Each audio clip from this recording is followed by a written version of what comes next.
responsibility, whether you're working with somebody or you're the boss. Everybody wants to believe everything that comes out of your mouth. But always try to be the bull in the room. Let everybody know. But when somebody asks you a question and you don't know the answer, learn to say, I don't know. The worst thing you can do out there when somebody asks you something or your boss asks you something, I don't know, but I'm going to go find out. Don't give a stupid ass answer, okay? Because everybody knows you just didn't know the answer.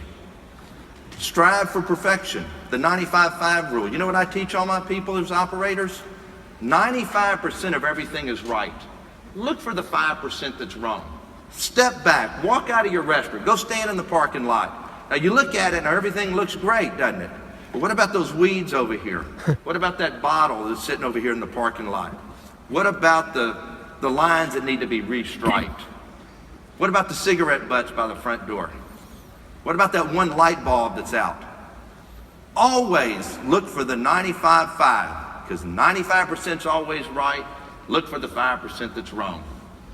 It's so easy to separate yourself from your peers in the next few years. As you graduate from college, nothing goes unnoticed to the people above you. People notice who goes in last in the morning, and they notice who's the first one out at 5 o'clock. It's so easy to separate yourself. It's so easy to become a standout. But most people don't want to be standouts. Don't assume anything. When you tell somebody to do something that's working for you, I don't assume anything. With my top executives, if I tell them to do something, I'll still come back and ask them about it a few days later. Ask questions. I ask questions when I don't know the answer. Be a good listener. There's a reason God gave us 2 ears and 1 mouth. That is the biggest advice I can give you. Listen, and then ask the right question. And then don't listen to consultants. You ask any consultant about anything, you'll get 6 different answers if you ask 6 different consultants. But then make your own good business, common sense decision. You know as much as they do. I spoke to the NFL players at the Super Bowl. And you know what I told them? Because they're always investing with different people. And I had so many of them come up to me and said, that is the best advice that I've ever been given.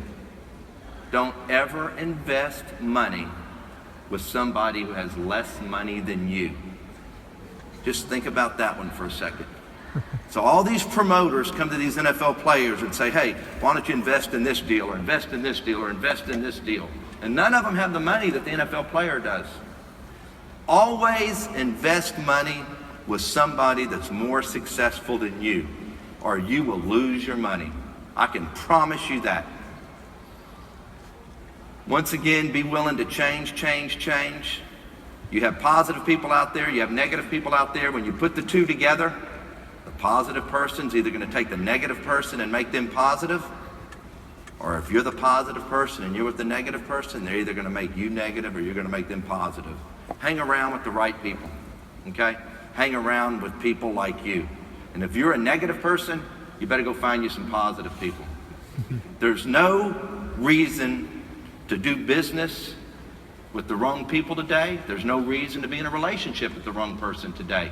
Because y'all have something that we didn't have, Google search and the internet. You can know everything about everybody.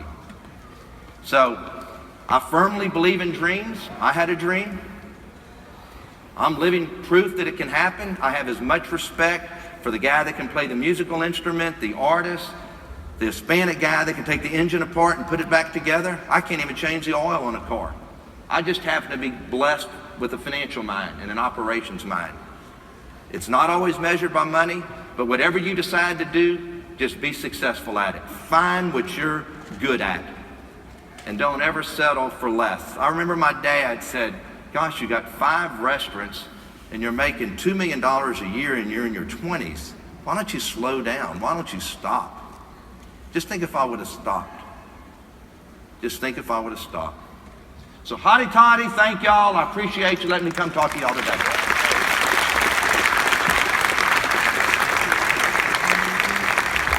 Person using different personalities. So I think we're going to do a little Q of A. Y'all can ask some questions, and they're going to ask a few questions.